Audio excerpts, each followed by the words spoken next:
I don't think I would have been able to focus on having a healthy, balanced lifestyle had I not been such a piece of shit. You know what I mean? I think I would have just continued to be mediocre and just kept down that path. And, I have to say, I think you have graduated firmly into mediocre plus.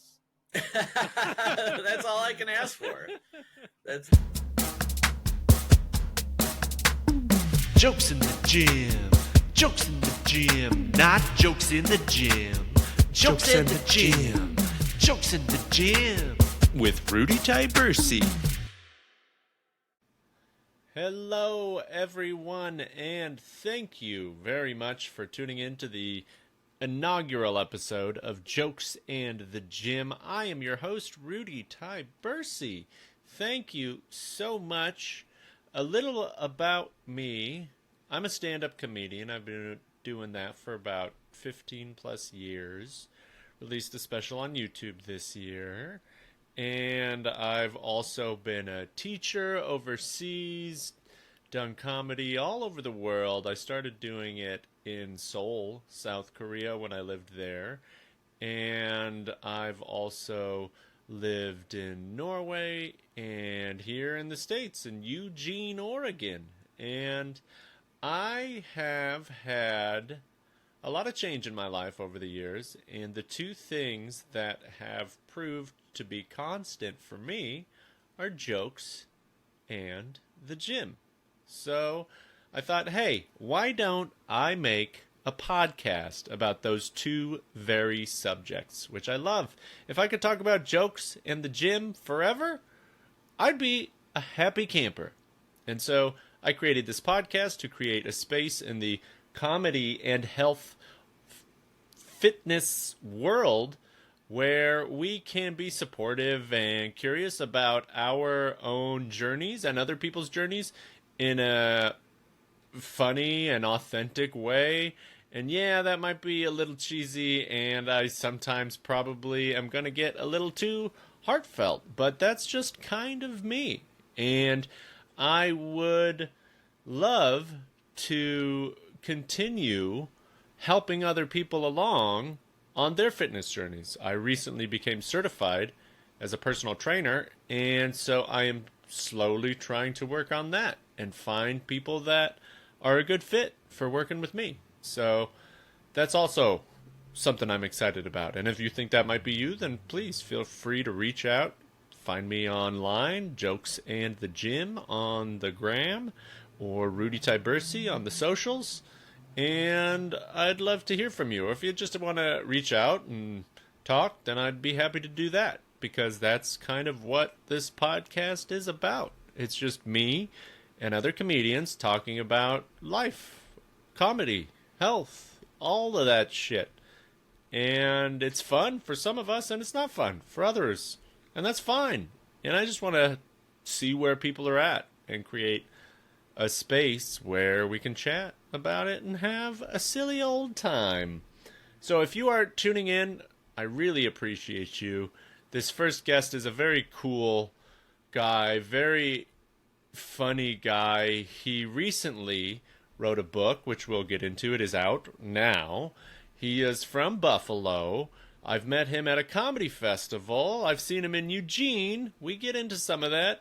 And I'm excited for you to hear our conversation, because I think he has some really valid insights and he's had some unique experiences over the years. So please enjoy my conversation with the one and only Brian Netzel.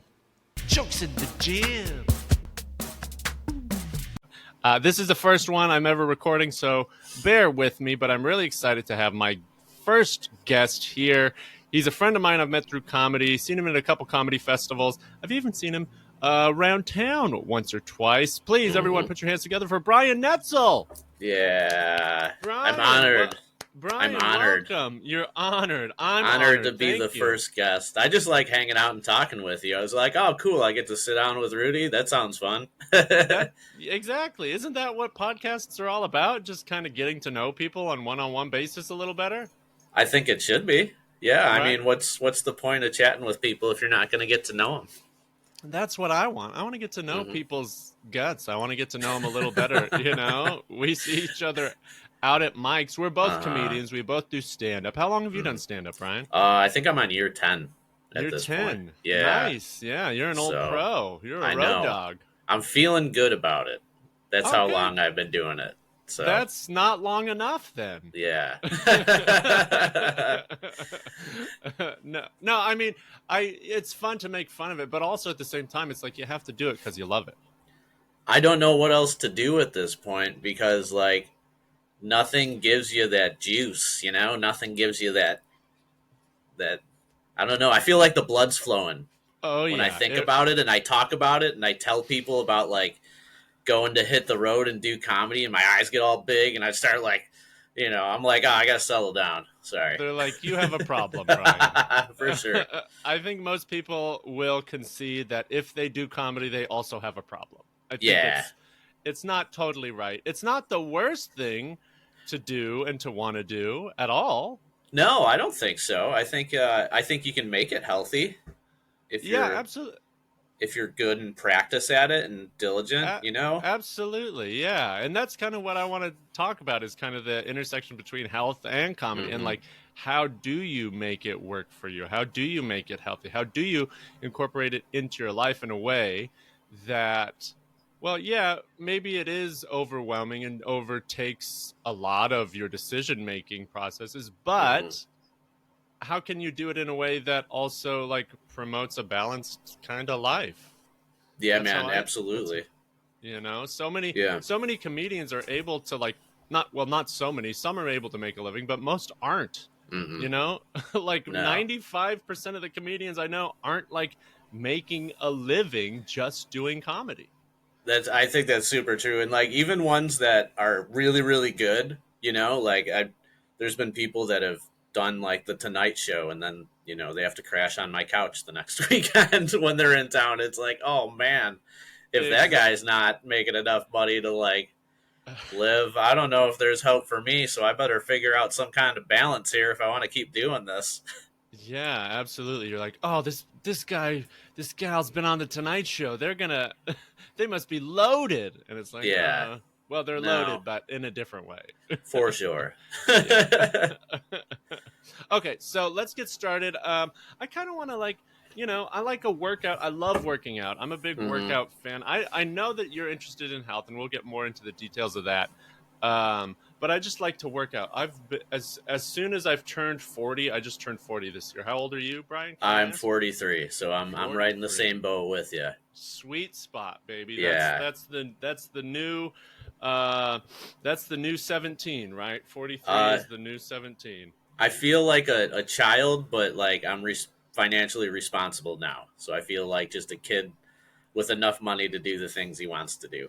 Oh, that's great. Yeah. Well, I'll have to get some tips from you. Okay. Okay. Do you do much? Do you do stretching? Do you wiggle? Do you shake it out? Do you do anything to wake up? Have you done anything today? Uh, I haven't done anything today, but typically I do. I have, like, a yoga routine that I like to get into. Oh, I like to nice. do I love it. some restorative yoga for my joints so I don't Oh my feel gosh. hurt. I'm all about joints right now. I just turned Uh-huh. 40 and I just start talking about stretching to strangers. No, Yeah. honestly, I'm Yeah. just like, ooh, my hips are tight. How are your hips today? Oh, it's all hips and shoulders, man. Everything, like, when you wake up in the morning and you're, like, in your 40s and you feel it, you're like, oh, I need my hips to, like, pop or stretch or something's got to go on here.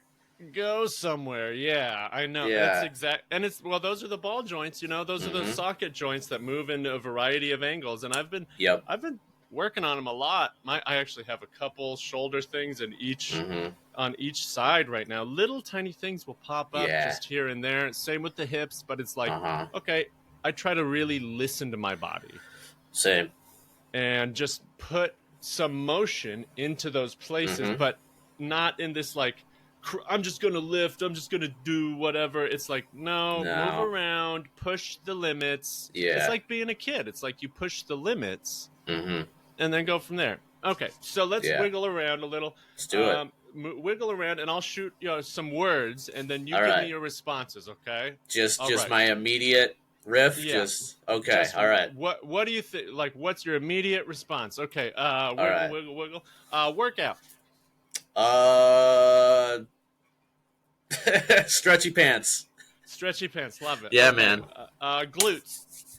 Glutes. Squats. The one of the kings and queens of all exercises, the squat. Right. Love and hate the squat. Kind of hate the squat actually if we're going heavy. Yeah, but it makes for a beautiful butt. So it makes for a beautiful butt and a strong pair of thighs. I Mhm. love a nice hardy pair of legs. just some hammies you can bounce a quarter off of. That's what I'm into. Oh yeah, I want a honkin' ham. Glutes and hams, baby. Okay, breakfast. Breakfast. I skip breakfast, man. Oh my gosh, Yeah. Brian, what are you doing? You can't do. Why do you skip breakfast? What's the deal? I don't feel like I'm ready for breakfast until like noon. Like that's just like how my digestive system feels. It's like if I hammer down like a bowl of cereal at 7 a.m., I just feel bloated. Oh wow. Okay. Yeah. Well, I'm a big pro breakfast. I'm gonna try to withhold my pro stuff too much, because it's like Yeah. I want to really encourage healthy habits, and I know that my habits are not the only ones. Yeah. I'm for someone sure. who's lifted heavy for 20 years, Uh-huh. and it's all about working out. Not all, but I love working out, and so my metabolism is running, and I need to eat all the time. So when I hear someone not eating breakfast, I'm like, shame on you, Brian. How could you not eat breakfast? In the back of your head, you're like, I can't believe the first guest I booked was a guy who doesn't even eat breakfast. He's a slouch. Who's my next guest? Doesn't he know about toast? I don't know anything about toast. I don't know how toast affects the body. You put it in. Okay, breakfast. What else? What else are we talking about? Testosterone. I don't know. I feel like I'm good with it. I feel like it's at a nice. My testosterone's at like a good. Like I'm not a maniac anymore. Like it doesn't drive me to do stupid things that I normally would do as a younger man. But I still got enough to like lift heavy things and do manual labor and look this beautiful. Entrance a lady. Exactly. Or whomever. Yeah, I know. Testosterone is one of those things that you just hear all the time, and it's like, oh, you got to have more testosterone. Yeah. Blah, blah. And it's like, you know what? Your testosterone is gone from being a big jerk in your life to like, hey, buddy, let's go do some manly stuff. Put on a pair of gloves. Yeah, let's lift this big heavy thing in an ergonomic way. Yeah. Pop it, Uncle Testosterone. Could you imagine if there was like a sketch character? Oh, here comes Uncle Testosterone.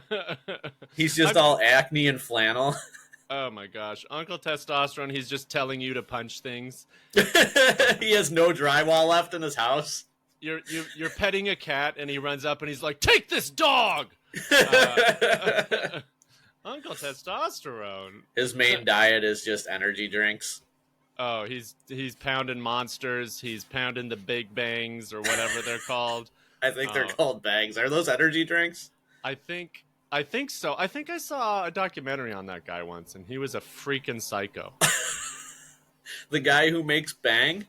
Yeah, his house was like bright pink. It was just obscene. It was some ridiculous, like, oh, of course, that's what the person who makes Bang energy drink is like. He's just completely over the top. He was kind of Uncle Testosterone. Okay, all right. This makes sense. We're working it out. Yeah. Okay, what else? Buffalo. It's my hometown. It's great. It's easy to live here for me. I do love the road, but this place is so easy to come back to. It's so downtrodden, but like in the best way. You know what I mean? Like in the neighbors will help you shovel your driveway type of way. Okay, so it's like really, it feels like a kind of a small town. It is a small town. Yeah. It is? Yeah, I can't go anywhere in the city even in like the metropolitan downtown area, I can't go anywhere without running into someone I know at this point. Yeah, of course. I mean, Yeah. Towns that are about how big is Buffalo? Population wise, Yeah. I think we're like the same size as Cleveland, if that makes sense. I mean, it makes sense, but I don't know those numbers either. I have no idea. I think like all of this area of Western New York has 1 million people, and I think Okay. I think the downtown area probably has a third of that. All right. I want to say off the top of my head. So it's, anything less than 1 million people, I feel like is a small town. It's like a mid-sized city. I'm from Eugene. There's 150,000 around here, so you never forget how small it is. Yeah. Kind of a deal, Yeah, I love Eugene. Yeah, I saw you here in Eugene. You were were you at one of the Just Comedy shows? Was that it? Yeah, I was at the I came and watched the Eddie Pepitone show after Savage Henry. Yeah, that's right. I was gonna go do the fest and then do the Eddie Pepitone show here on Sunday or Monday, but I didn't do the fest because I have energy for like not enough things, and I was producing that show, selling a bunch of tickets. I'm like, I don't want to be rushed. I'm such a slow boy. I'm a slow boy. I need my times. Dude, you gotta stay balanced, otherwise you run out of gas. Yeah, I think as you grow, you learn to set boundaries a little better. Hopefully you do, but I do. Yeah, it's very easy for me to like set and enforce my boundaries at this age. Yeah, because you do a lot of solos. Like you're traveling across the country in a what? Or do you have a van? Do you have a sleeper? It's just an SUV. I sleep in the back of that. Yeah. How is that for you? How do you like when you're like what's a typical road trip for you? 3 months, 2 months? Probably 2 months at the most, because then I gotta like come back to Buffalo and make some more money, and then so I can get back on the road, basically. Yeah. But like it's fine, and I never really have an urgency to get back, because the first thing I do when I get back is like, I gotta get back out there. I need to get back on the road. So to me, it's always treated me great, and I've met so many people across the country that'll like put me up or book me on shows, or I'm out there just hanging out in national parks, just detached from the 5G, and just riding a buffalo. Yeah. A bison. I guess they're out there. There's herds of buffalo just roaming. They're in the country. They're out there in Montana, right? Yeah, in Montana, on your way to Alaska, they're there. They're everywhere. Yeah. Well, okay, so you're on the road a lot, and so this question I am really interested in. What's your gym been lately? Like, where do you exercise? And that could be physical or otherwise. That could be Mike's or the gym or whatever. What's your space been to? I try to stay super disciplined on like, all aspects of making sure I'm healthy. So like I'll do yoga at home. I'll go to Planet Fitness as much as I can. All my jobs here in Buffalo are manual labor, so that keeps me in shape. I make sure I'm not overeating or not eating the wrong stuff. I'm just like, I'm all 100% about balance physically, but also like, on the mental side and the creative side, I want to make sure, I'm setting aside time to do writing. I'm setting aside time to read. I'm setting aside time to, finish projects. Because, you start so many projects and you have all these creative thoughts and you write down your ideas that, I think it's just as important to finish those things. Absolutely. It's like you start stuff so many times we start things. I know for me, I've been recently diagnosed with ADHD and then told that I also probably don't have it, but also identified highly with all the symptoms that I saw. Yeah. So who exactly knows? Like you said, it's about finding the balance that's right for you. Yeah, absolutely.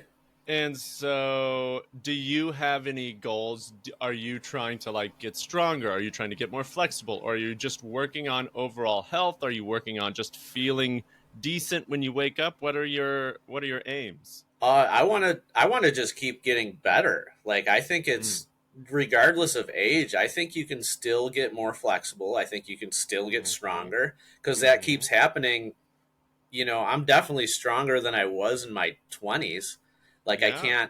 can't like bench press as much, but like I'm a stronger human form than I was. Like, I can lift more, I can Yeah. do more, I can work longer hours, I can stay awake longer, I can, Wow. I'm more disciplined and focused now. So I feel like my goals are just to keep going up, That's and I don't that's great. foresee anything stopping me, and there's no science that says you have to be stopped. So Brian cannot be stopped. I will become Uncle Testosterone by the end of this podcast. I love that. I mean, you got to have that growth mindset. I think, Mm-hmm. honestly, I think what holds a lot of people and comedians back is the lack of growth mindset. To Yeah, to dude. be quite fair, and it bums me out. That's one of the reasons I wanted to start a podcast like this and Mm-hmm. have conversations with people that are supportive and Mm-hmm. encouraging and being like, well, you can do something about that if you want to. It's not going to happen overnight. That's what people don't Mm-hmm. understand. It's the same No. thing with comedy. It's Mm-hmm. totally. And that's why I think in so many ways comedy and health go together so perfectly, because they take decades of your life. Yeah. It's a practice. Both Mm-hmm. comedy and health are practices that you have to Mm-hmm. incorporate and be disciplined if you want to Mm-hmm. find results. you Yeah, know I couldn't agree with that more. And I think like that practice is the thing, all those self discoveries that you make within the journey of the discipline and the practice you're doing. It's never about like where you want to go. To me, you know what I mean? Like hmm like goals to me aren't like where I end up. It's like, where do I want to go from here? I take a deep look at where I'm at now, and what's our next direction? What's the healthiest thing we can hmm do from right now to push ourselves forward and continue that growth, whether it's physical growth or creative growth or emotional growth, financial growth, whatever that is. Like, hmm where are we moving ourselves in a forward direction? And then the where you wind up because of that is never usually where you think you're going to wind up, but you're in a place that's great regardless. You're like, hmm oh wow, I'm financially healthy, I'm physically healthy, my comedy is doing great, like I have all these things going for me. So hmm when people talk about goals, I think maybe not so much where you want to end up in the very end, but like what's the next step, Yes. immediately, I think is more important. So you're looking like a year down the road instead of Mm-hmm. 5 or 10, kind of. Yeah. And that's kind of been my practice for the last, since comedy started.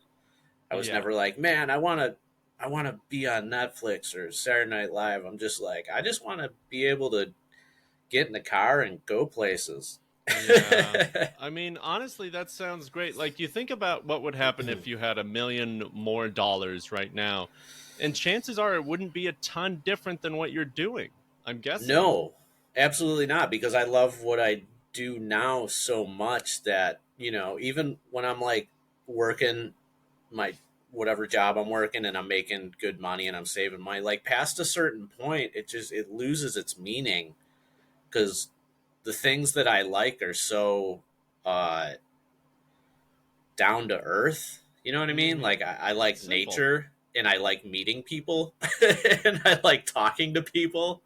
I like Yeah. hugs. Uh, I like Usually being those are free. healthy. Yeah, it's all these things that like don't cost any money. So Mm-hmm. I don't. Money never really played a part in my life, except like it's just a tool to do the things that I need to do, so I can. It's money's there to fix my car or put gas in my car. Yeah. Eat healthier, have a gym membership or a place to live. And that's it. That's all I care Totally. about as far as that goes.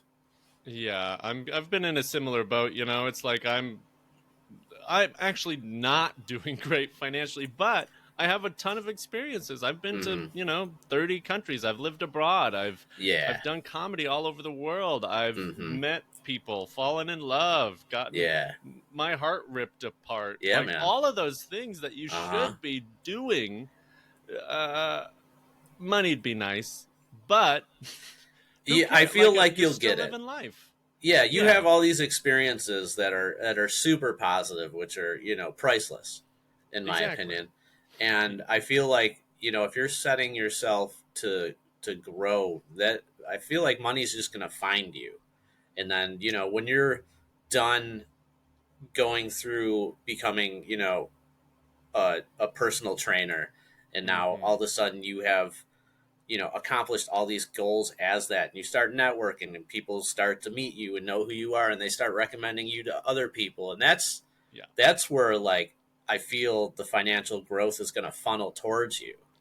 Yeah, I think it does come to you, but you have to take ownership and you have to take action. You have to take steps. That's what I've been good at historically in my life personally, is taking the next step, whatever it is. The ones related to money haven't necessarily been as abundant over time.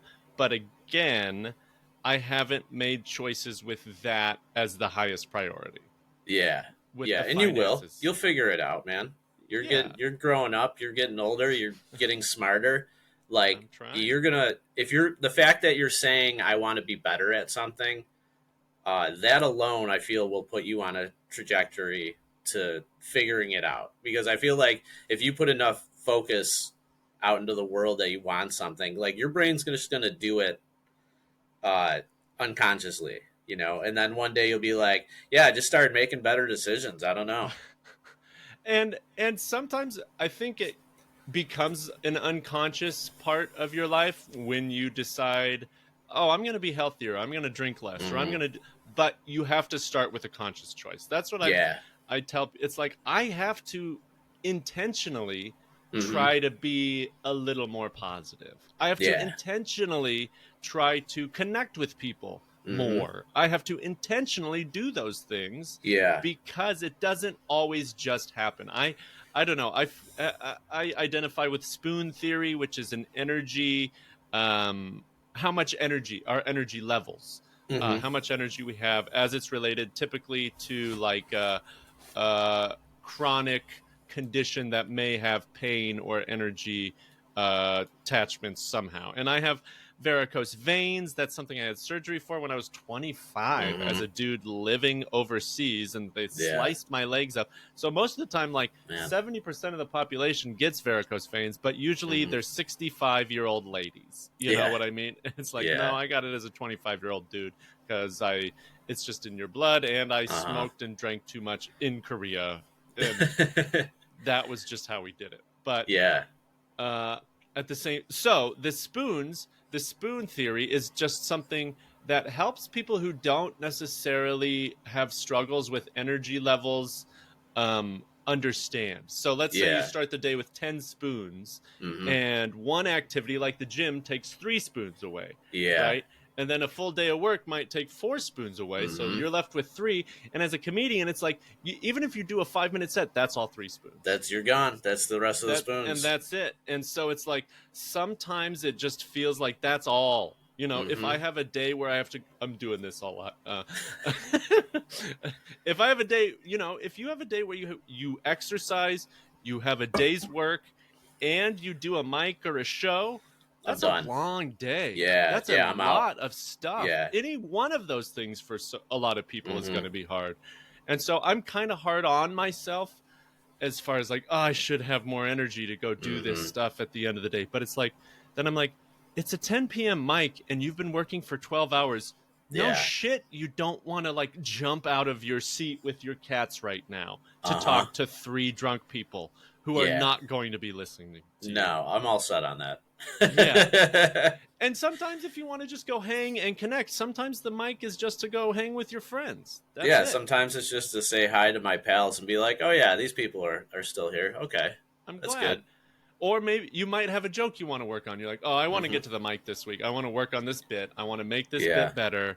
And so you're going out. But but sometimes when you have a life, just that stuff doesn't always take the highest priority, and you have to like weigh things because an open mic is different than a booked gig. Yeah, at the same yeah, time. absolutely. An open mic is completely different, energy wise. I feel like a booked gig, especially if I got to go drive 2-3 hours to the gig. Like if I have a booked gig that day, I'm lucky if I will make it to the gym. I'll probably have enough energy to do yoga, but I Yeah. don't want to like go to the gym and then not have enough energy for the show. So I'll have to like, front load my energy to the Totally. show and not make sure like during the day, like maybe I'm doing something that's low energy instead. Maybe I'm just reading. Maybe I'm looking at my notes. Maybe I'm getting some shopping done. Maybe I'm taking care of some emails or paying some bills. Just something mundane that doesn't take a lot of my energy, so that way I have it for when I need it. Because I mean, comedy is great, wonderful, beautiful, such a giving endeavor in many ways, but it also is so draining and so demanding. If you're in a room with any amount of people giving you any amount of attention, I see it as an opportunity, as an opportunity to serve those people, and it's not your like right to talk to them just because you're on the mic. It's a privilege. So it's like, I want to show up for those people. I'm not this kind of comedian who wants to have like these divisive, explosive perspectives. That's not how I operate. I want to have fun with the people in that room. That's how I approach comedy shows. What was your last gig like?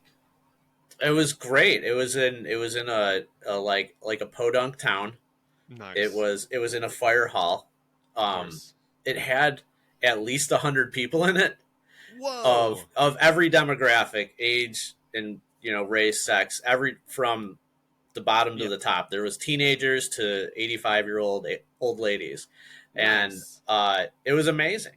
But I try to like when I get on, I just want to connect to people. I want to be like, how are we all gonna connect together for the next 20 minutes or so? How are we all gonna like vibe on the same level? Let's do that. Let's all get together and just let's laugh about something that we all know is funny. And it's amazing. Were they a good crowd? Were they friendly? Did they want to play from the start?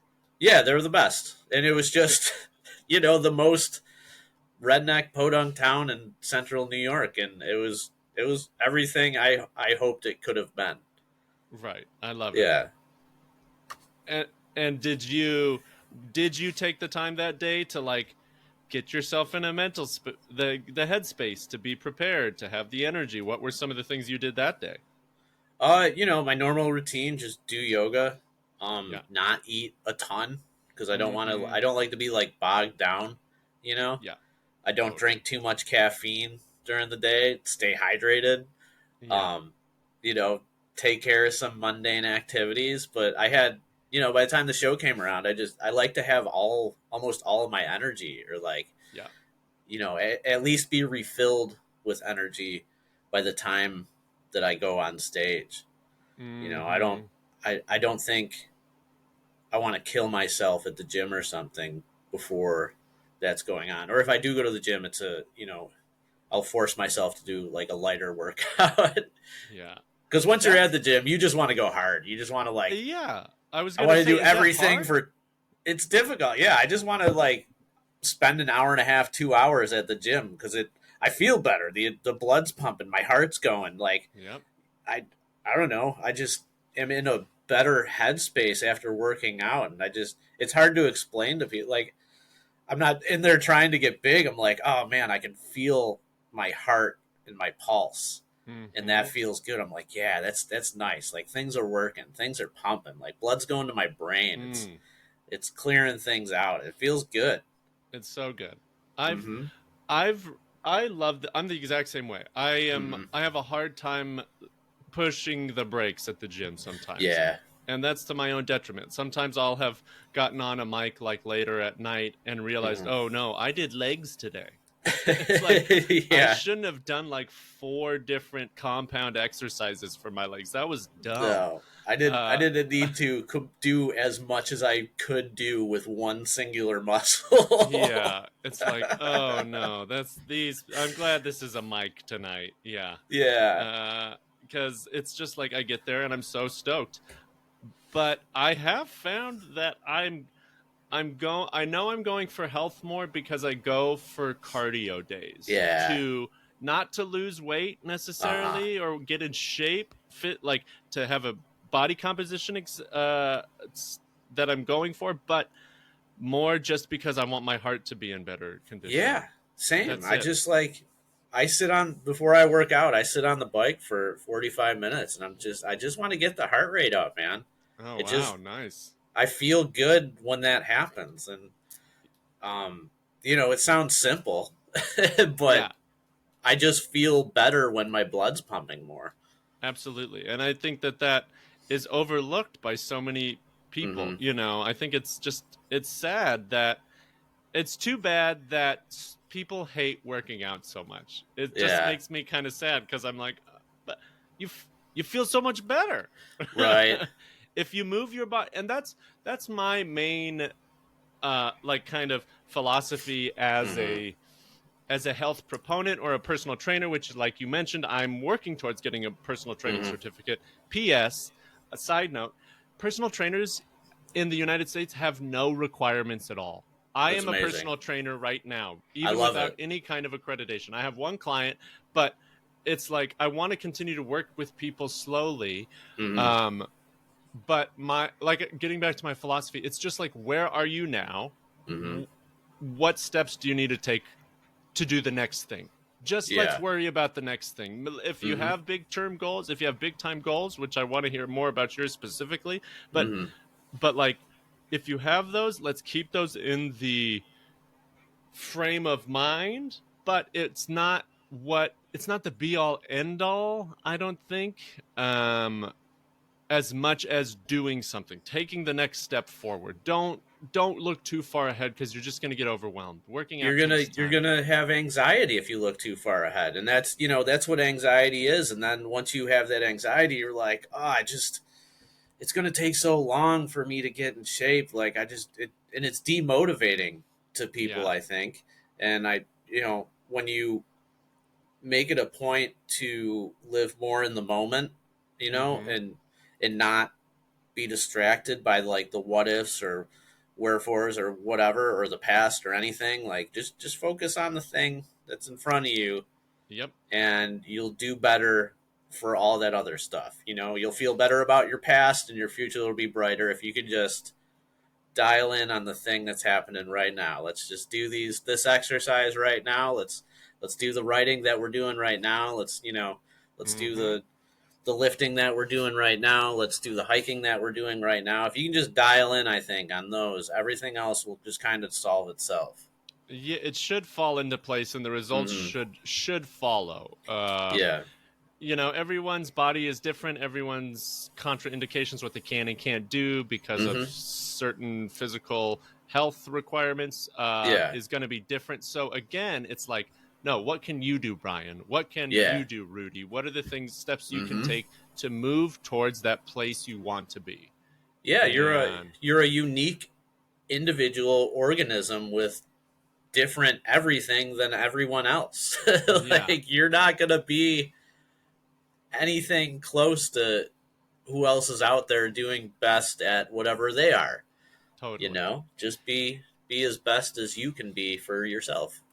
And again, it's the same with health. It's the same Mm-hmm. with comedy. Comparison is the thief of joy, right? If Yeah. we're comparing ourselves to one another, if we're looking Mm-hmm. at social media posts and we're seeing what gigs people are getting or Yeah. not, and comparing that to yourself, that's gonna put you in this state that isn't gonna make you Mm-hmm. want to do much. I don't think. Yeah. Yeah. It's completely unhealthy, and uh, won't progress you to where you want to be.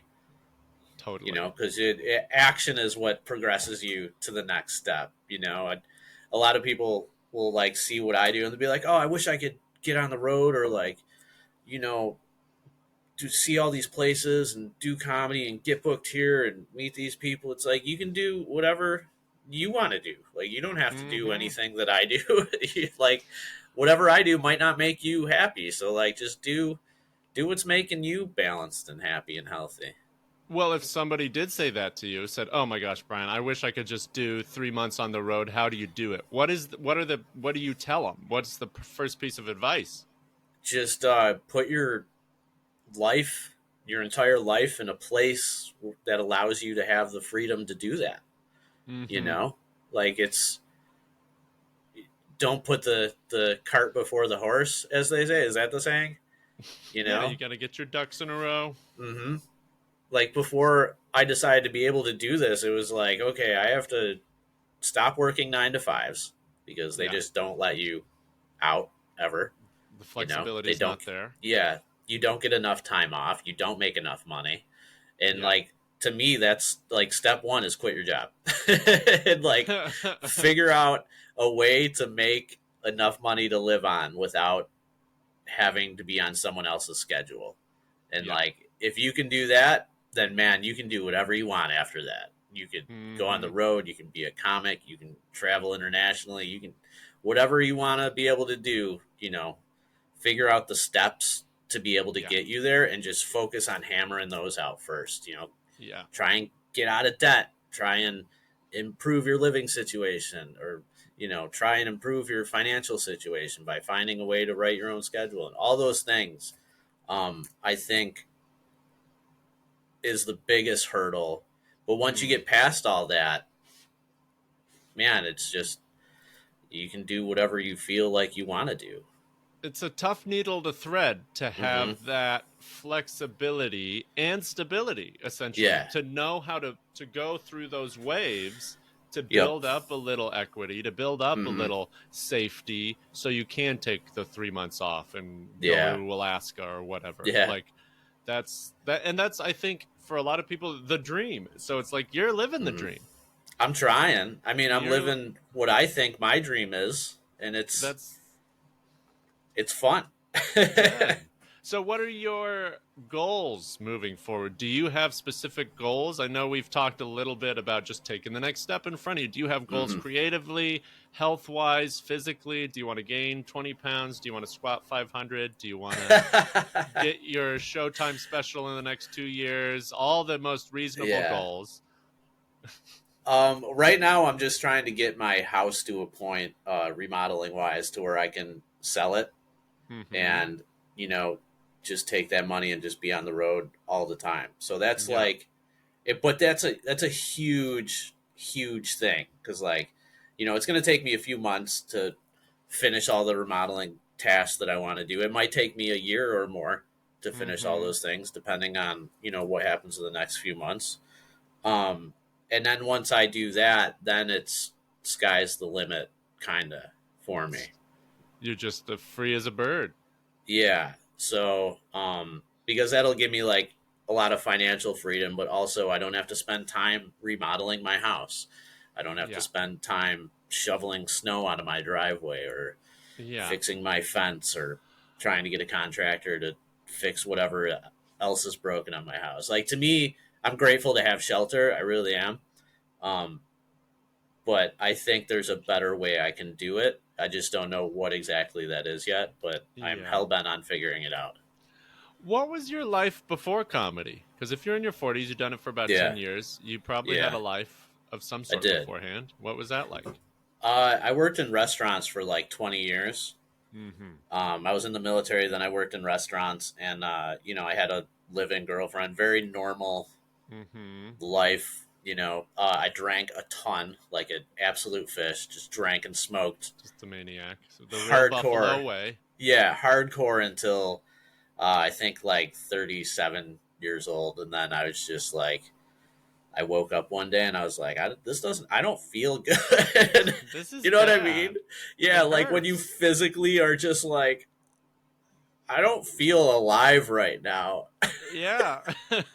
Well, that's the thing. That's such an important point because so many people have that moment where they feel the same way, but then they don't make any changes. Yeah.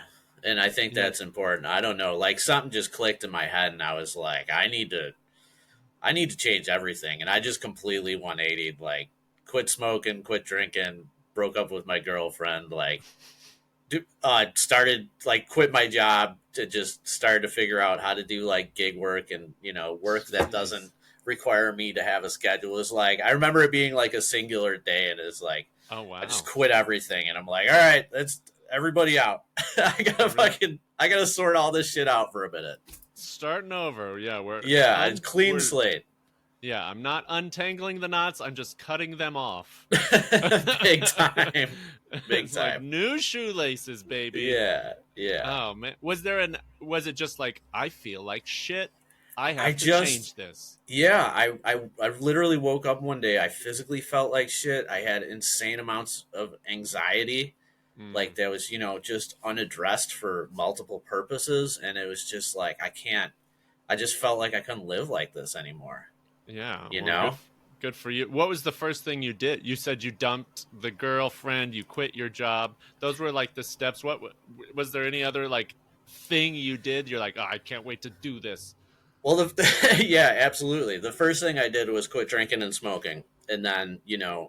but my relationship was founded on alcohol anyway, so that took care of the girlfriend situation. Mm-hmm. And then I bought a van and just started like gutting the van, and I'm like, I got to get on. I don't know what told me to do it. I was like, I just have to get on the road. I have no connections anywhere.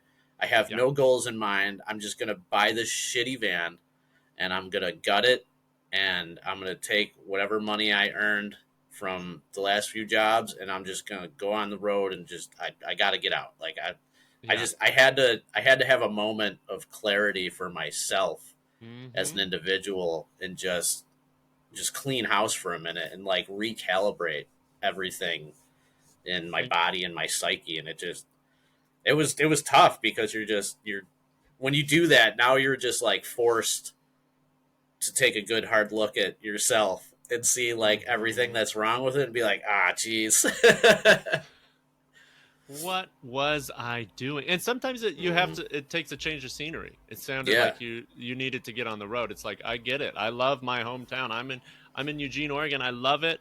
But I also lived abroad for a decade. And there's so many things.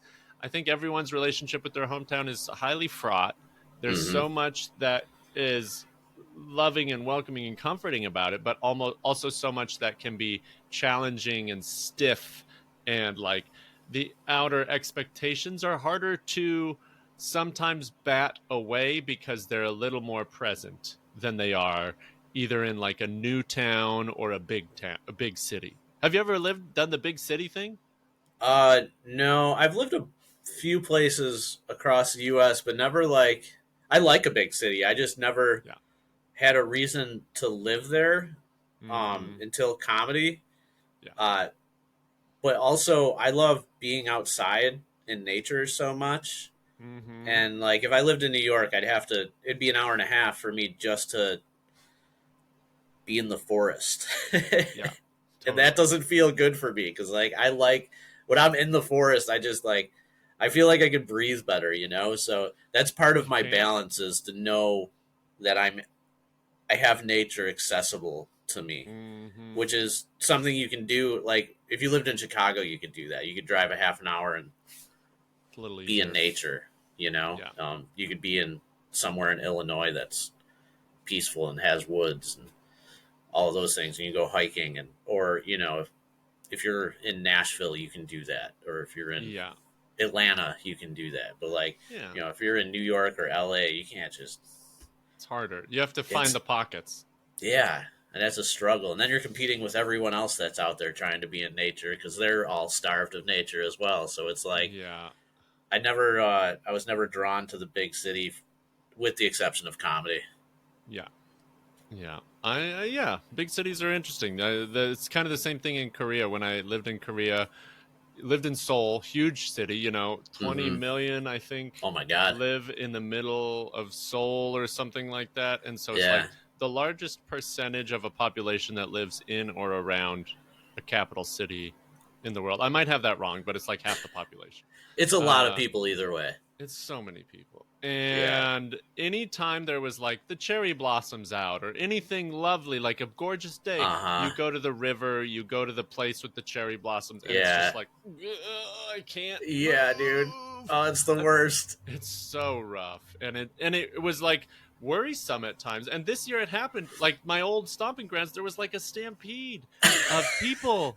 And like, it was like on Halloween, and I think it was last year, and 100 and some people died. No, like, what? Really? Yes, from getting like smushed in the subway station, and like it was insane. Oh, like, I had some of the most fun times in Itaewon in Seoul, South Korea, but like sometimes it was just like so many people that you could just barely move around, and we had so many good friends there. But it's just so hard to deal with that many people all the time. I get antsy in Eugene, and we don't even have traffic. It's like, it's like, oh no, it added 10 minutes to my 15-minute drive. What am I gonna do? Oh, this is the worst day ever. It's horrible. Yeah. So yeah. I mean, I'm just trying to take one step at a time and like be happy where I am. Yeah. You know, and like just be grateful for stuff. And like, yeah, I live in a little cottage in a yard, but I got trees and cats around, and it's like I didn't have that for years in Seoul. Yeah. And it's like, okay, how can I? And my mom's around, and so it's like family and cats and friends, and it's what's like, better than that? It's awesome. You know, I'd like to go on a couple more trips, but again, it's just like, okay, how can I take the right steps to do that? I did a weekend of headlining shows this weekend. Got out of town. Hell yeah! It was a friggin' I headlined at Margaritaville. That's oh my god! That's one of my goals. That's one of my comedy goals. Is the headline at Margaritaville? Damn. Oh man, I got 2 nights of it. It was a blast. It was a lot of fun, and we had a good. But it was like, just like such a rowdy drunk. It was what you would think a conference room at a Margaritaville in Medford, Oregon would be. Oh man, that's great though. What a fantastic experience. What a lovely like. I love those gigs. I love when it's just trashy and the people are hammered and like they're all one dimensional, because like I grew up in like it's such a small redneck town, and I was like, oh no, I know all of you people. Don't confuse me for some liberal, well-read comic. I'm white trash to the core. It's in my genetics. So like I've been drunk at baseball games with you, you know, like it's the same thing. Yeah. Oregon has this super liberal perspective from the outside, I think, but I talk about, you know, how Eugene is more purple, more, you know, politically divided than a lot of people think. And so I'm used to a lot of the different kinds of folks. And so like in a place like Margaritaville, in a Southern Oregon town, it was a blast. We had a good time. Awesome. And I was nervous, but I had a fun time. I did 50-minute sets. And oh hell yeah. That's the dream for me. Is like to be able to do a headlining weekend 2 to 4 times a month. And that would be the ideal as a comedian. Like I don't want to be on the road forever. I don't want to, well, you know, I do think the best gig in all of comedy is featuring. Featuring is the most fun. If you get a 20-minute spot in front of a hot room of paying customers, low pressure, so much fun, put them in a great spot, set them up for the headliner to just crush it and have a blast. You know, but that doesn't pay the bills. The sure max doesn't. That a feature is going to get is $100 or $200 sometimes on a good night, you know. Yeah, at most. You know, totally at most. But it's like the most fun. It's the most fun hang too, because you get to like fluff the audience a little. Yeah, you're just taking them higher up in the altitude. That's it, and you don't have to land the plane, and that's low pressure. 20 minutes is like you just peel that off in your sleep. Do a great job. Everyone loves you. You know. You did the work. Create that vibe, for sure. I'm so happy. happy to do that. And I love bringing a good feature with me to like really get the audience happy, you know? Yeah, like, same. Oh, I love this guy, love this gal. They do 20 minutes, it'll be a blast. We're gonna have a good time. I want people to have fun. They don't have to laugh at everything. They don't have to agree with everything. Who cares? But let's have a fun 45 minutes. You could have pushed play on Netflix. I've watched, The Fall of the House of Usher. That was dope, but I'm out right now. There's something fun, different about, even like after doing comedy, I feel like I want to go see more live things.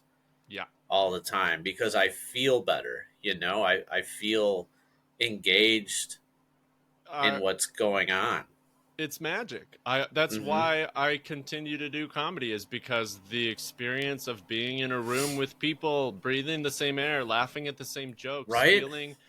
Feeling whatever you feel related to whatever is happening together with other people, even though we have our own unique experience, is so magical, So there's like there's like a whole, like, we are all one consciousness thing going on, Yeah.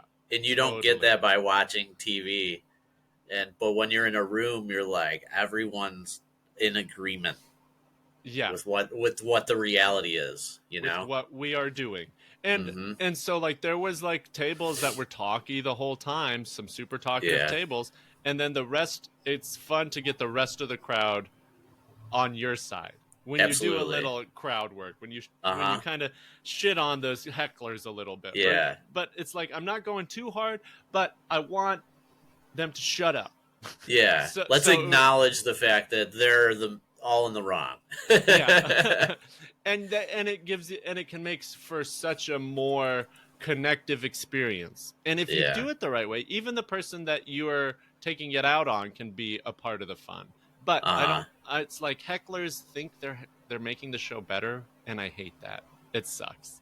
It's a common thing lately. What I like to do is, if I see a heckler or a person talking to, I like to pit the rest of the audience against them. And there would be like, I'll always like find one person like looking over at the person that's talking because it's distracting. And I'll look at that person and be like, isn't that annoying what they're doing? And I'll be like, this person just has a huge problem with you. And I let them do it. And I'm like, you're pissing off all of these people. Like, you can hate me. I'm fine with that. It's so true. And it's I was a teacher for a decade as well, so it's a lot of the same skills. It's classroom management up there half the time. Teachers make great comics. Sometimes. We also don't. You've met some stinkers in your day. Oh, I've met a stinker or two, but maybe on our next episode. We're flying by. Are we? Yeah, we've been talking for 55 minutes. This is great. I just like talking to you. I love talking to you, Brian. It's a blast. And that's the fun of podcasting. That's why I wanted to get into it, is to like get to know people more. Yeah. Because this is what I'm yearning for right now. I'm yearning for one-on-one interaction. I'm yearning to get to know people on a deeper level rather than a broader level. But although at the same time, I want to speak and engage with people who are interested in the same things, right? You can't be deep with everybody. But I think the podcasting world is a great medium for that. And that's what I'm looking for. It's like my goals, if you're curious about my goals with this, it's like I want to do one of these a week for a year. I want to release a podcast a week for a year and see what happens. I think you can totally do that. I feel like you will make enough content to be able to chop up and put on the internet, or however you release it. I feel like you know enough people who are engaging enough and have interesting enough stories, and I feel like you're a good conversationalist to be able to do that. So I have all the faith in the world that you are on the right path to do that. Rock on, man. Brian, let's see. Let's try to ease into a landing here. Yeah. I'll ask a couple more questions and then we'll kind of move on with our beautiful days. What's something fun that you listen to when you work out? Do you have any fun? Do you have any what's on your shuffle? What's on your playlist these days? It's always vaporwave music all the time. That sounds like water droplets being turned into gas. It's like 90s nostalgia remixed mall music, if that makes sense. Vaporwave. 90. Yeah. So it's like you're like, I don't want to be here. Yeah. Oh yeah. No, I'm definitely like putting myself in a spacey atmosphere when I'm working out. It's just like something about the music just sets my brain waves right, so I'm not like distracted by like what I'm thinking about. I'm just kind of like in there lifting, you know? You're getting out of your head and into your body. Yeah. I feel like I can just kind of separate a little bit and mentally, and then just like feel what's next when I'm working out, you know? That's so cool. Yeah. I mean, there's something there. We need to have something that gets us into our bodies. And I'm a big like dancer. I'll go out and dance by myself because it's like, that's when I'm not thinking about stuff. I'm just moving with the music and the people around me. And that's very gratifying. Hell yeah. It's not like I'm the center of attention. I don't want that. I don't need that. I just want to go and move around other people, kind of like comedy. There's something I just want to get lost in it. Yeah, I'm just like, man. And it's all about the hips. You're still just loosening up the hips, baby. I've started working my hips out so much since I started being in my 40s. Like, it is the most concentrated thing that I like lift with and that I stretch every day. Dude, I'll tell you what, I know I've made changes in my life because Instagram used to be 90% boobs for me, and now it's 90% like hip stretches. Like that's it's the same creators, it's the same content creators, but now the focus is on hips. Yeah. But seriously, all the exercises, I've had tight hips, and it's not like do these for 4 weeks and it helps. It's like, no, you have to kind of work on your hips regularly for months to find the relief. And it's kind of the same thing. Like, I had a supraspinatus impingement right here, one of the 4 ligaments that I think keep the shoulder in place.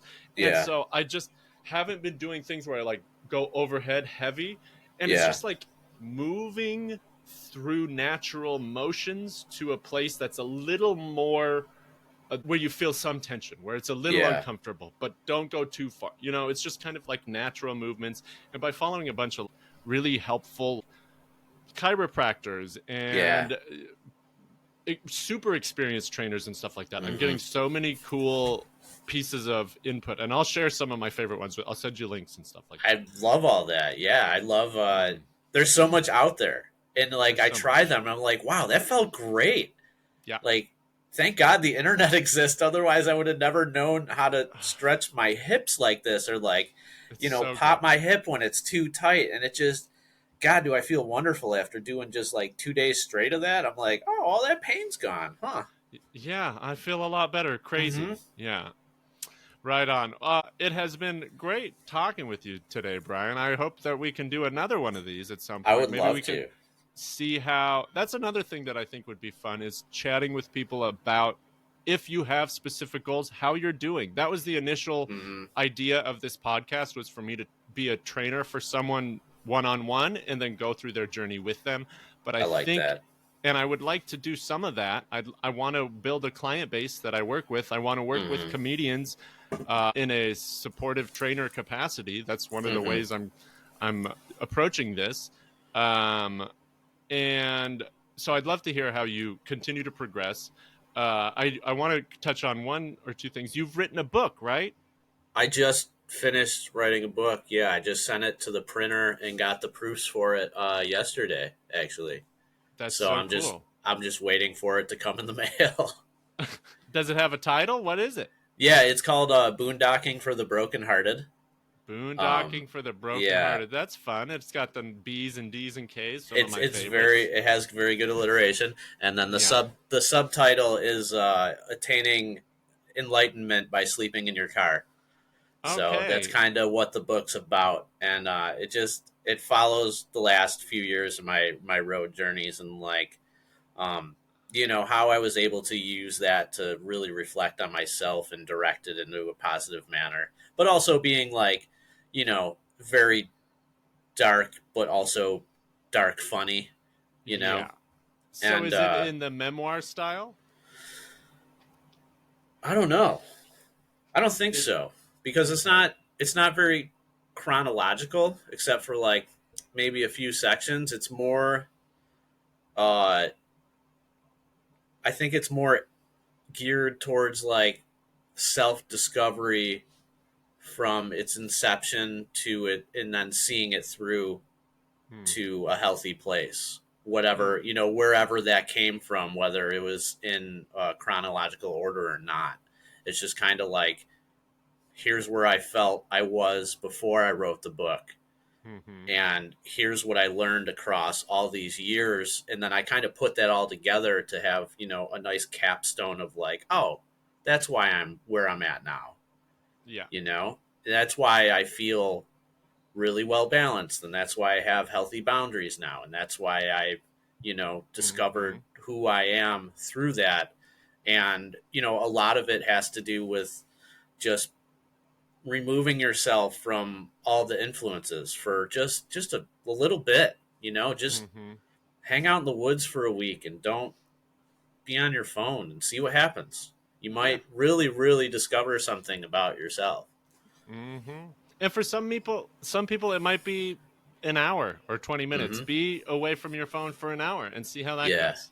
Not Yeah. everybody can just go to the woods for a week. That'd be No. nice, But if I they think, if they could, that'd be great, but yeah, the step is to just make an effort to like stop having artificial dopamine in yeah, your life constantly. yeah, it's there a lot. It's a lot. So, so if you could distill 10 years of comedy experience and a lifetime of all the other stuff into a piece of advice for yourself as you were beginning your comedy journey, or if Yeah. you could say something to yourself or someone in a similar position when they were starting comedy, what do you have any like guiding pieces of advice that you think would have served you well over this last decade? If I was to talk to my first year comedy person, I would tell them to quit drinking immediately, because that was the thing that really set me on a different path. Was like sobriety was it, Yeah. for Do me. you But do you go ahead? I had a huge problem with it. Some other people might not, but if I was talking to myself from that time, then yeah, that would be it. Do do you think yourself would have listened to you at that time? Absolutely not. Yeah. he wouldn't have heard. He wouldn't have heard a bit of it. He'd be like, "What are you talking about? I'm doing great." Jaeger on a Tuesday's dope. Yeah, 6 gin and tonics sounds like a good start. Oh my gosh. Yeah. I Yeah, mean, dude. thinking about all of the I kind of hate to think about all the money I've spent on booze over the years. I've Yeah. made a big change myself, but at the same time it was like, you know what? I had fun. I was traveling. I met people. I was Hmm. doing this stuff. Having a shitty golden beer in Thailand is worth it. You know what I mean? Yeah. Like, Oh, yeah. Absolutely. Absolutely. and And I think, like, to add on to what you're saying, like, I don't think I would have been able to like focus on having a healthy, balanced lifestyle had I not been such a piece of shit. You know what I mean? I think I would have yeah. just continued to be mediocre Mm-hmm. and just kept down that path. But I think like being to the extreme in the negative really helped me to try and focus on being in the extreme in the positive. Yeah, it can give you some much needed perspective. Hmm. And, I have to say, I think you have graduated firmly into mediocre plus. That's all I can ask for. That's in the positive. That's where I'm shooting. Mediocre plus. Yeah, man. It's a good Right. spot. Absolutely. Well, if people want to, check out your stuff, where can they follow you online or find your book? Anything like that? Anything you want to plug? Well, the book's not out yet, but it will be maybe by the time this podcast comes out. Oh They my. can find me on Instagram. It's just my Uh-huh. name, Brian Netzel. my website, thebriannetzel.com. Isn't it the Brian Netzel? Is that what I saw? TheBrianNetzel.com. The Brian Netzel. Very nice. Yeah, Netzel's someone Pretzels. took BrianNetzel.com already, so. Yeah, when I Googled Brian Netzel, you were, I think, the second one. Yeah. I think there's a real estate mogul out there somewhere or something. Yeah, that friggin' Brian Netzel. Can't wait till he croaks. Nope, sorry, other Brian. I'm going to take his domain immediately. Yeah, you got it. All right, well, I have had a delightful time talking with the Brian Netzel today. Likewise. Brian, I really appreciate you and your time and your mindset and sharing some of your experiences with us. I can't wait to talk to you again. Well, thank you so much, Rudy. I very much appreciate you as well. All right. Well, until next time, keep on working on those jokes and gyms, baby. Will do. Thanks, bud.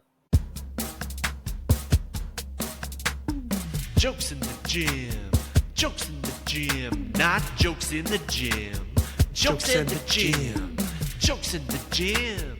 With Rudy Tyburczy.